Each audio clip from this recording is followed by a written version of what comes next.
Believe it or not, it's time to put the head back on. And since I've had it off, I've come up with some more ideas, but I'm going to sideline those for a while so I don't get sidetracked.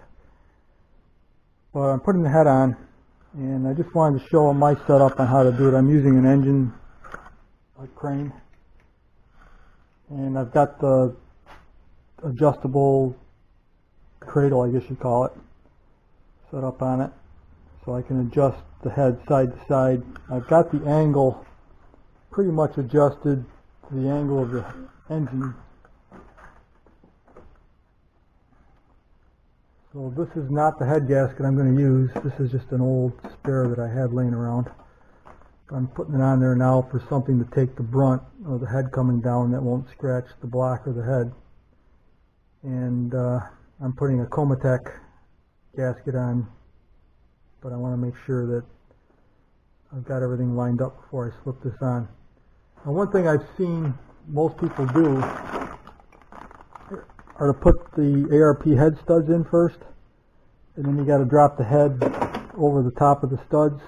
I'm real leery about doing that because it's real easy to scratch the bottom of the head if you don't have it lined up perfectly. And being that I'm doing this alone, I'm going to try to, well, the way I always have done it is to just put the head on and then put the studs on. And to me, you've got the little nipples here on both sides that keep your head aligned, so that'll make sure that everything goes on straight.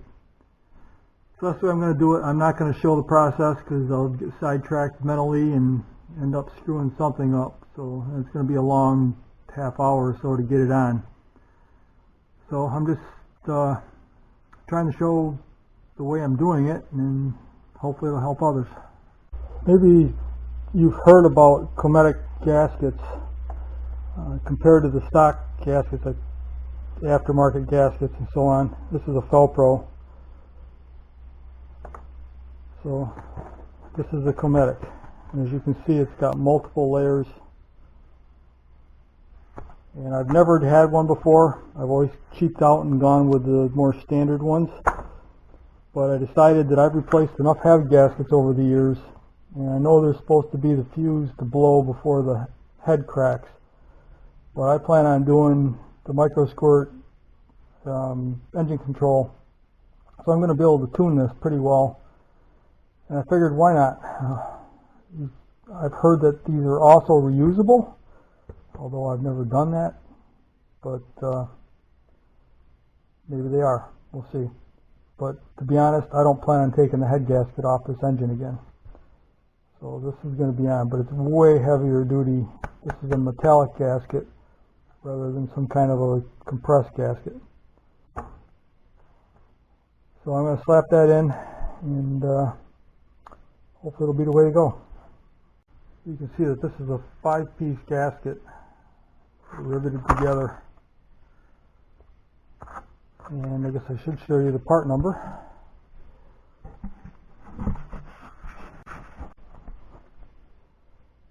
I got it from Turbos Unleashed. It's a standard thickness gasket.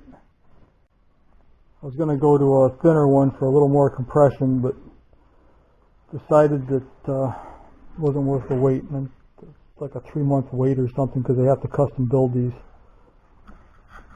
So I'm going to slap this in, let you see how I'm doing it, and we'll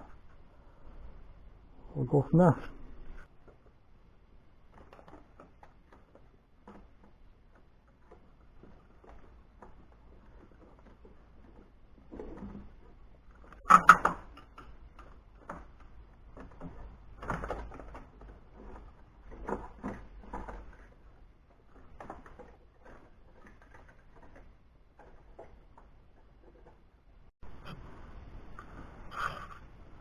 One thing to note, the studs are all equal length. So that was one question I had, is does it make a difference where they go? No, they're all the same length. The way I do it is I just put a light coating of oil on the stud and then drop them in.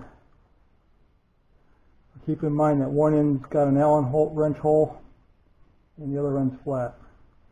So the Allen wrench end stays up. And you only need to put these in finger tight. If you need to turn them a little bit more with an Allen wrench, you can do that. Don't lock them down hard.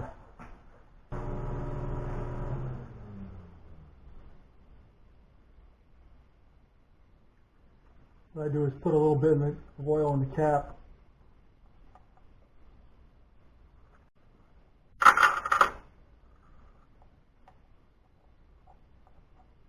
Drop the washer in, kind of rub it off a little bit, and then set it on.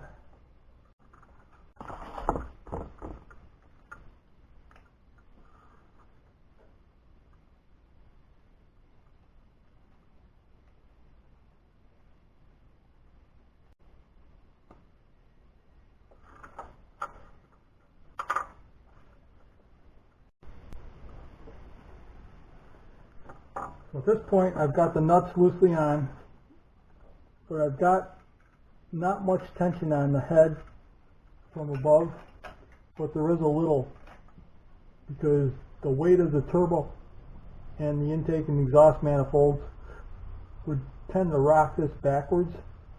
So I'm using the crane to just kind of hold everything evenly before I start torquing this all down.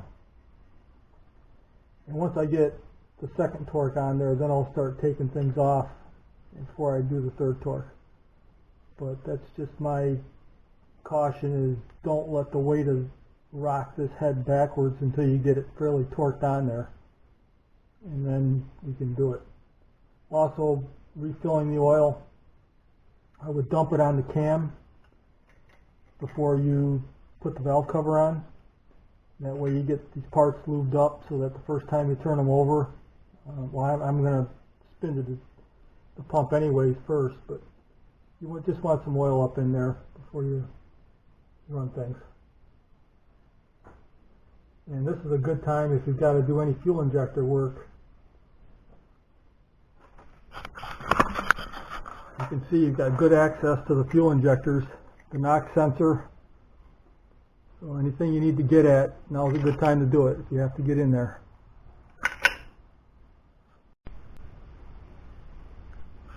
While standing here working on this, I happen to see this bolt over in the back under the intake. And this is for a brace that comes down to hold the weight of the intake off the back of the manifold. But I just wanted to relate a story that years ago when I totally rebuilt the engine, the car, the whole works, repainted it. I put it all back together, but I didn't put this bolt in. And when I started the car, I had a really high idle, and I couldn't figure it out for most of a day. I was really getting ticked trying to find it, and I don't remember how I did find it, but that was the vacuum leak. Who'd have thought that they put a through hole into the intake manifold through that bolt hole? So that bolt needs to be in there, or you're going to have a massive vacuum leak that's going to really screw you up. Just a word to the wise. To start tightening the bolts, these are 16mm heads, and what I use is just a finger ratchet to loosely tighten them all down evenly, and then I'll start getting the torque wrench out and torquing them down. Just keep in mind, these are not torque to yield bolts where they stretch like a normal head bolt with the ARP studs. You're never stretching the bolts, you're actually just compressing the head. So the bolts are always reusable. So I would never use normal head bolts on an install unless it's a short-term usage, because it's one time and done usually, because you're stretching the bolts that extra quarter turn at the end. Studs you don't have to worry about wearing out because you're never doing that. I don't want to bore you with the details because there's 100 other videos on how to torque heads, but ARP says to use their special sauce for lube when you're torquing the heads, and the torque spec ends up being 90 psi. Well, since I'm using oil and not their special lube, the way I did it, and I've got a lot of time, so I'm not in a rush to get the head torqued, but I torqued the bolts in a clockwise pattern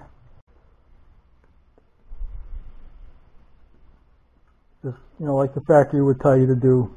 Doesn't really matter if you go left, right, left, whatever, but as long as you go in the same orientation every time so you don't get confused, it's fine. But what I do is I torque everything 20 foot-pounds, 40 foot-pounds, 60 foot-pounds, 80 foot-pounds. So I'm not going to 90, I only go to 80. And then I take each nut loose one at a time, torque that nut back, take the next nut loose, bring it back, so it's torquing to 80 foot-pounds, but all the other nuts are already torqued to 80 supposedly. So I'm just retorquing, but I do one at a time. And again, in the same order, but I do each one without loosening any of the others. So that's just my personal preference, because I've got a lot of time. I'm not in a rush like a mechanic at a shop would be. So I'm not doing them in 30, 40 psi increments, or 30 or 40 foot-pound increments. I'm just doing them in 20s, and that kind of keeps everything more even when you're doing your head. I think that's where a lot of people run the problems, is they try to torque things too quick. They've got a torque wrench that's out of spec.